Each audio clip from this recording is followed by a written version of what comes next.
course, global rule one of Screen Actors Guild, if you ever accept non-union work as a union member, they'll remove your left testicle and put it next to Danny Bonaduce's career to rest in all perpetuity or something.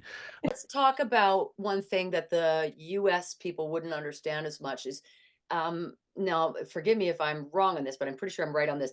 Canada deals with a lot of tax credits. So for a lot of producers, they get tax credits if they hire local or if they hire in Canada. That's why I think it's harder for people from the US to get Canadian work versus the other way around, where I do a lot of US work more than I even sometimes do Canadian.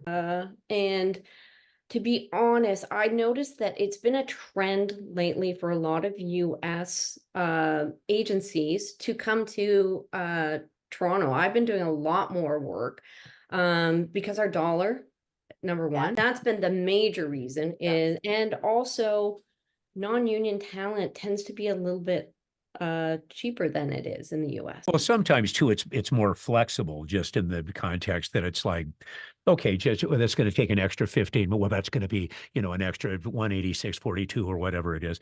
I have a studio in Burbank, and how they have circumvented a lot. This is an interesting thing to get around saying after is they'll book talent that is Canadian, that's in Canada for like a wonderful one of those true big art films like Hallmark. But so they'll have talent in Canada, and so that circumvents because it's not in the U.S. technically, even though we're kind of recording it there. So, Yes.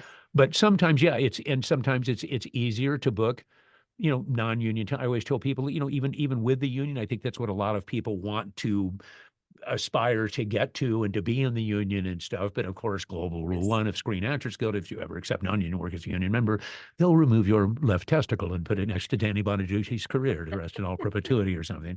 And it's like, no, there's a lot of very, very talented just because you've joined the union doesn't make you more talented. Yeah, it's And so that's so would you use Christine, Source Connect talent possibly in the US as well if that fit the bill for whatever you were doing? If the budget is available, like if we have a good budget, then I definitely put it out to the US and as well as Canada.